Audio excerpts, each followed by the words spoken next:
Pour le moment, les Andéniens Zaki Kalawanate, Moutouna Moutaïna Moumanaye, Ata Isabelle, Congo et Salaka Moka, il y a blanchissement. Pour ce que vous avez battu, Naï, Moutozanaye, na travail dans le monde, il y a pas minéré, Makamoutou, c'est à Congo Naï. Il y a pas minéré. Mongo Nyonso, il y a mafie. Parce que quand il y a un Congo, on a pour blanchir. Il y a un bon Mabé, à blanchir dans le Congo, à sommer ta marchandise. Et la grosse marchandise, on a teki, à une facture. Après facture, à une banque. Pour votre sambongo ya ebele, il fallait que mbongo et outil dans nini. C'est là où il y a les problèmes pour le moment. Mbongo la biso côté économie, contrôle banque centrale, tout ça la moussale ebele. Pour les banques qui est ici, ebele ça va congolais. Nous ça. Banque nyonso tout ça dans moi ah ouais ça va congolais. Ce sont les étrangers.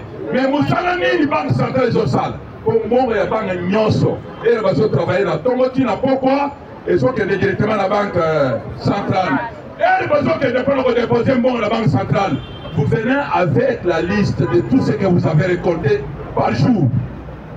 Aux Zimbongo, $200 000. Congo Yanan, identité totale.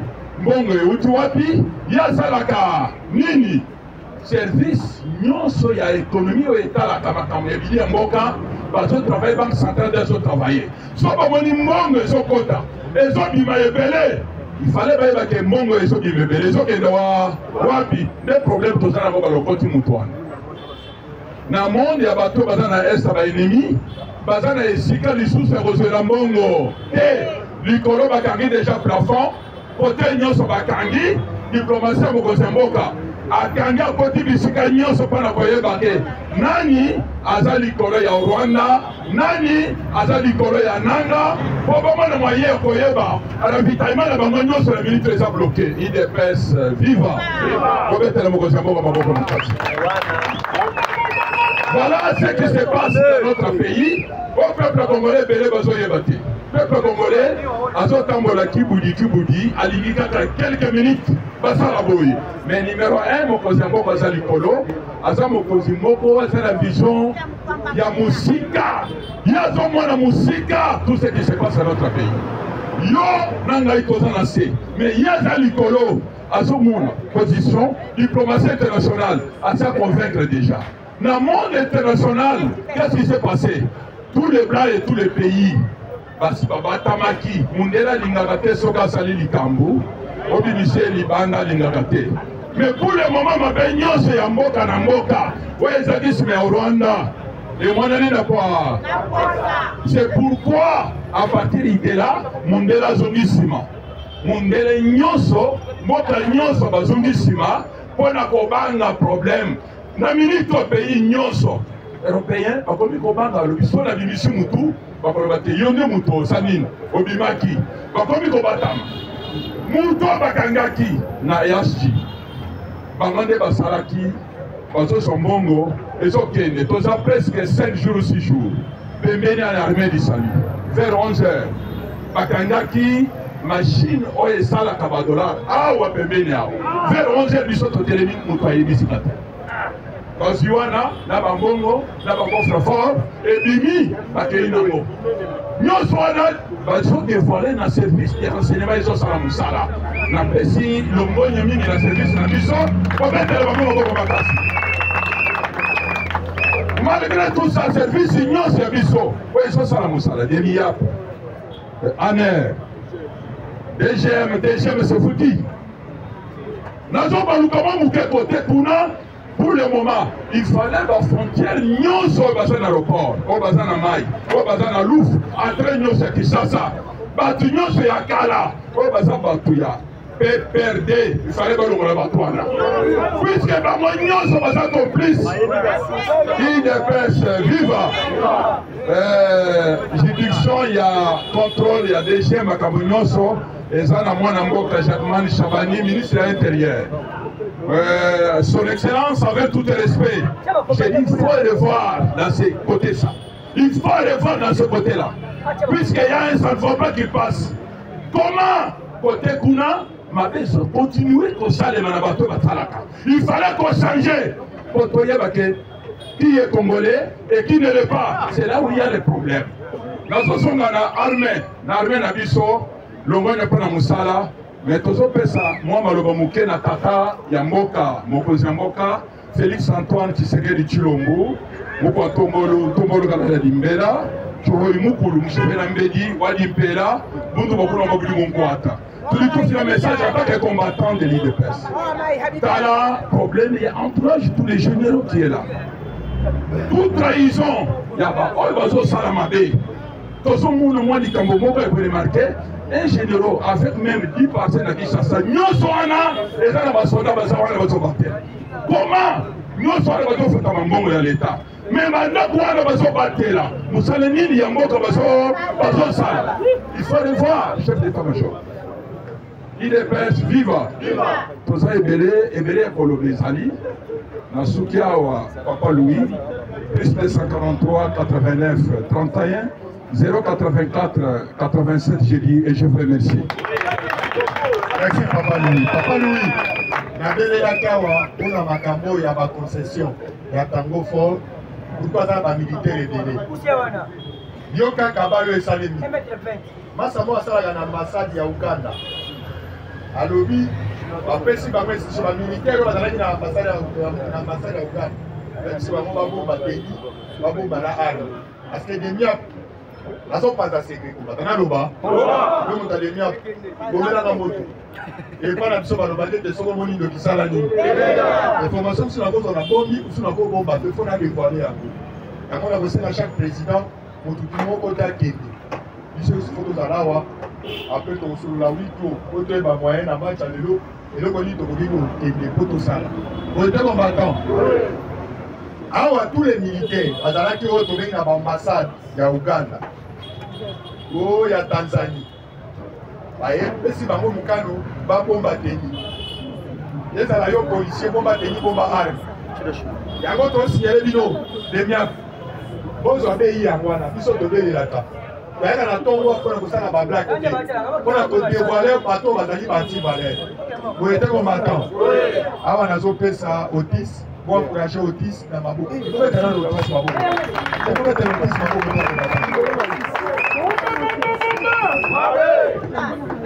Basta. IDPS viva. Le parlementaire debout. Les parlementaires debout. Les parlementaires debout. Allez, Fatichwa. Fatichwa. Fatichwa. Tobetela mukonda mboka mabubu. Chers Congolais de père et de mère, Joseph Kabila, Paul Kagame, na Moïse Katumbi, bazobela bango 3K. Les 3K basanganaki babundisa le fils d'Abraham, le fils de la promesse, le président qui incarne la vision du Dieu. Amen. Parler. Alors, le chef de l'État, Félix Antoine Tshisekedi Tshilombo, c'est un don du ciel pour le peuple congolais. Alléluia. Son pouvoir, c'est une institution divine. Quand tu cherches à combattre Tshisekedi, sache-le bien que tu t'opposes à l'ordre divin. Amen.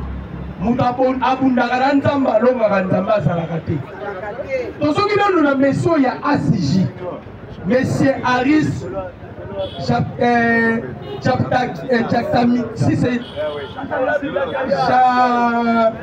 Japtani. Comment la yé ezali Aris Japtani. Ce monsieur collaborait avec Joseph Kabila. Ravitaillement il y a M23 et pas il y a ACJ. Babylon comme on a côté organe ACJ. Et puis à un communicateur on va défendre quand même qu'il a besoin de par rapport à mais c'est à ACJ. eza lokola mosusu Fifi Masuka. Fifi Masuka aza coordonnatrice ya AFC na Kolwezi. Masuka wana bozomona, ce sont les gens qui combattent la vision chef. Il collaborait avec Nanga. Balala kanananga, balala kanananga, tant que nous allons comprendre le terme. Fifi Masuka, aza coordonnatrice, il y a AFC. Baza bato esengeli to kanga, il ne peut se vivre. Le bagamo met de foi. David Nzamba loba l'homme selon mon cœur. David a tué. Amela Makila. Mais Nzamba quitté la lola lobi, voici l'homme selon mon cœur. Président Félix, nous devons la Fifi Masuka, ça nous doit kanga la minute. Asa coordonnatrice ya AFC na Kolwezi. Masuka musala déjà kobundisa ine pesi. Muta pesi ba Masuka fonso se okiste kabuya.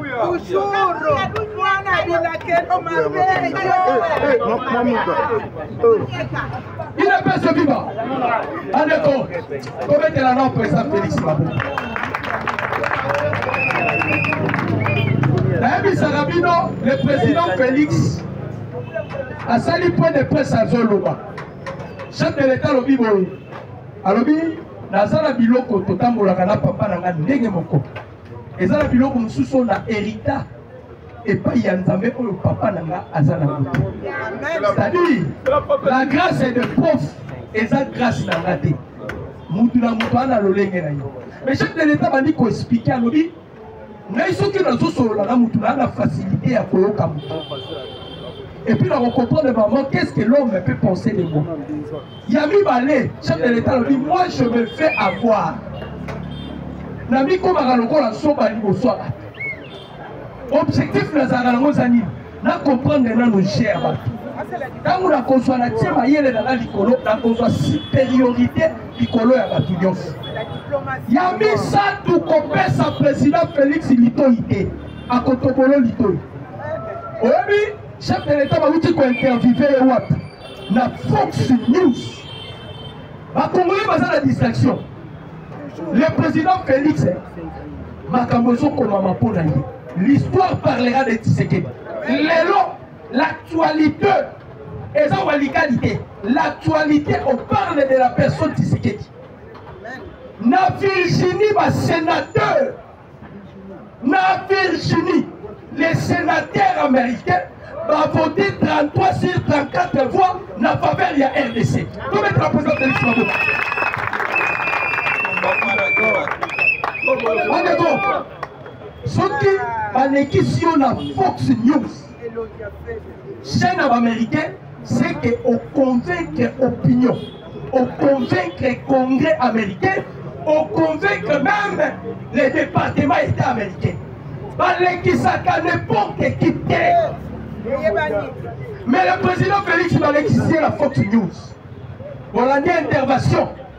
J'ai vu des gens qui doutaient de Tshisekedi.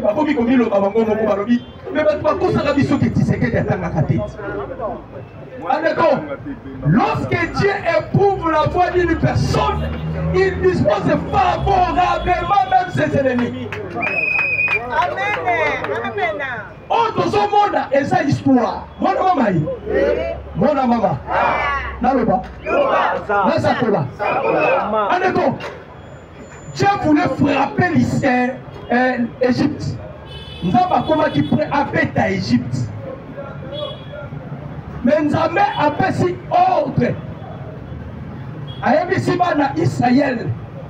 Alors, Bibo soit makila. Otia la balento la bino la bapoto. Quand l'ange destructeur passera. Et si ton ange akomona na makila akokota kwa bomate, il épargnera cette maison. Nzamba anakata kobeta mokili. La RDC sera épargnée parce qu'il y a eu déjà des sacrifices à l'est de la République. Et ça va qu'il y a Congolais sont là. Dieu moyen frapper Congo et Zaire. Parce que l'ange destructeur est là. Voilà pourquoi mon moni Donald Trump, le président américain, Batuni Donald Trump balobi oza président moko le plus populaire au monde. Donald Trump balobi nga na popularité, nga na vedette té. Il y a un homme qui est vedette au Azalikolo. Il y a Azalikolo ya nyonso. Bato basoki yango baventure. Paul Kagame avandi na Rwanda.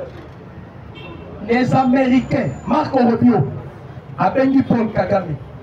Aebisi ye telema kende na Qatar. Pourquoi batindi Paul Kagame na Qatar? Pourquoi le président Félix akendaki na Qatar? Toyebisi Pierrot Louara, ma jumelle na yo ezalaki wapi? Ba caméra na yo ezalaki wapi? Comment tu n'as pas su que le président Félix s'est rendu à Qatar? Bandeko ba Congolais, ba conflit ezana na RDC. Tout ça conflit mususu entre Pakistan et Israël. Les Américains vont s'imposer. Vous avez place à quelle solution? La Qatar. Pour votre information. Conflit entre Ukraine et Russie. Les Américains vont s'imposer. Ils ont ça là-bas. Et pas en Arabie Saoudite. Et comme il y a Bisson, Batini Bisson à Qatar. Paul Kagame et Lokwakimaki na Angola le 15 décembre 2024. À quel coup d'Angola à Qatar il y a à Signagata Salinine. On mettre la présidente Félix Mabo.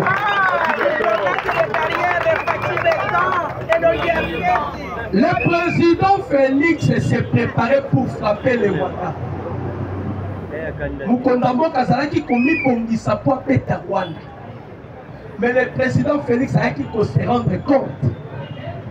Pourquoi il y a mixage et brassage et pour permettre de sauter au Beta Rwanda. Qu'est-ce que le président Félix a fait maintenant?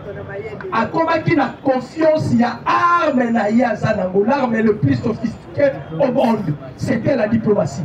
Amen. Le président Félix a le Bitumba na Est et la Zakunate.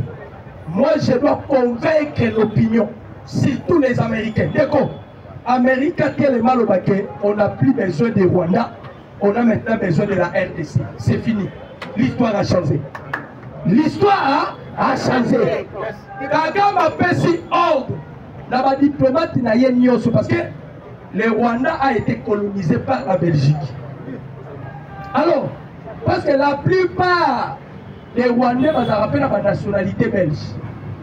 Paul Kagame a fait ordre dans la diplomate accrédité en Belgique.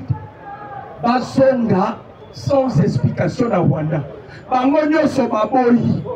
La minute on a joué Bissau, bazo senga demander d'asile, base à la exilé na Belgique.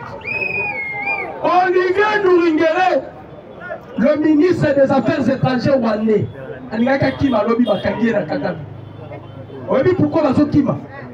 Aneko. Kagame va subir le châtiment. Ça, ce sont les 100 Congolais. Dieu a seule identité. Dieu est congolais. Donc il faut y avoir que Dieu est congolais. Amen. Kagame a quel signé Biloko a gagné qui a signé.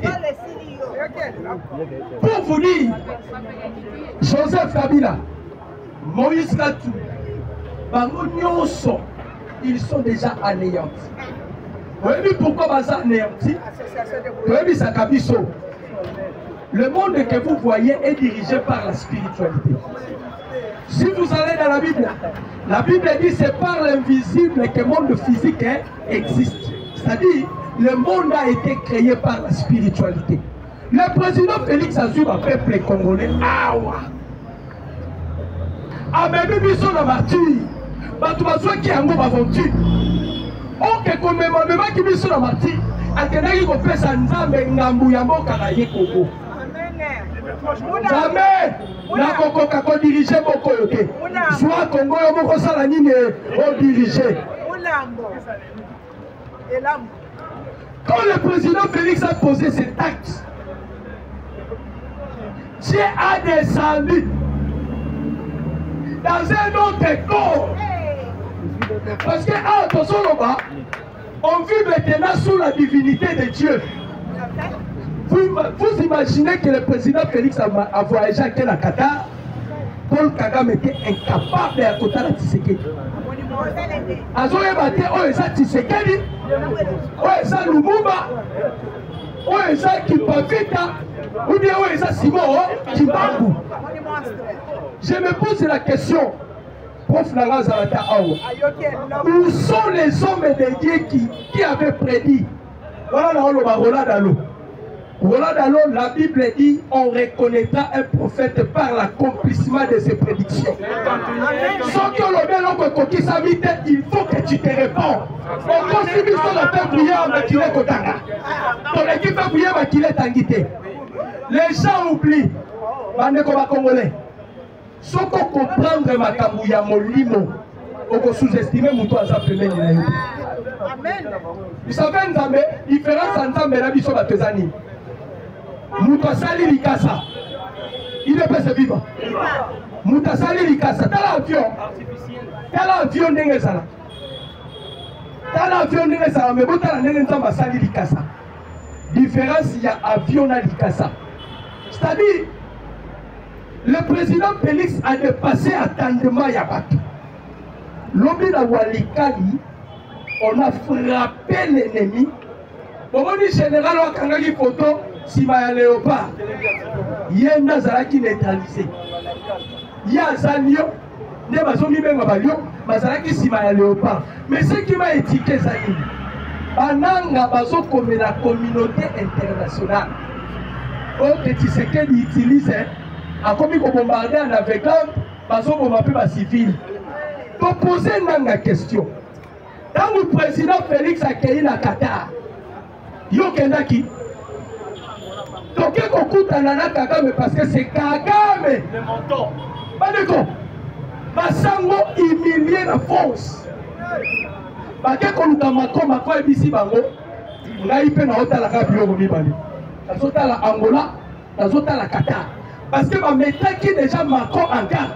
Imaginez les États-Unis à suivre satellite na Ika Mongolie. A Bissi Macron. Les États-Unis vont suivre le Congo dans ma boque. Macron longola ma boque na yo na makambo tali Congo. Si tu continues au Congo dans les États-Unis dans nzela na. Donc le président Félix a suivi Congo. Pas qu'on s'abîme que toté qui Congo. Ce sont les. On y va tout bazar ma mémoire courte. Tshisekedi a imposé aux États-Unis, Balongola, Monisco. À l'heure où je vous parle, Monisco a la carte à Kokarabisaka. Et ça, parmi les préalables que le gouvernement congolais Sengaki, Monisco à Longwa. On doit utiliser maintenant nos minéraux pour protéger le peuple congolais. Il est prêt, c'est vivant. Voilà maman. Voilà maman. Naloba. Nasakola. Kokana bisoni soba. Bandeko Congolais. La RDC. Bandeko tozalaki na kati ya poubelle. Tala ndenge nzambe azobimisa Congo. Dieu a utilisé quelqu'un dont le monde n'a pas tenu compte. Batumatima quitté. Tout le monde a changé mon nom. Accomplissement, il y a prophétie à Esaïe. Le pays coupé par des fleuves. Au-delà des fleuves de l'Éthiopie. Nous avons quitté le pays Wana. Nzakma kovanda na peuple wana. Parce que c'est un peuple qui donne des offrandes, qui donne des dîmes. Ce sont des peuples vigoureux. Parce que la divinité a quitté les cieux. La divinité s'incarne dans le corps de Tshisekedi. Na ebisa kabino likambu ya coup d'état bolongola yango. Amindele bavandi babomoko balobi non. On a vu des hommes. Mais Tshisekedi, c'est un homme extraordinaire. C'est-à-dire, Azamuto Azan ordinaire. Mais c'est un homme extraordinaire. Quelle raison si là? Le 4 avril, applicabilité à 27,73. Ça, c'est notre clé de délivrance. Pour empêcher notre clé de délivrance. Comme Tshisekedi est le type de Jésus. Jésus-Christ est allé dans le séjour de mort pour récupérer la clé de la délivrance et de la vie. De la même manière, Tshisekedi est allé là où il y a des formations, là où il y a des occultistes, là où il y a les Illuminati. Il les a ravis la clé de la délivrance de la République démocratique du Congo.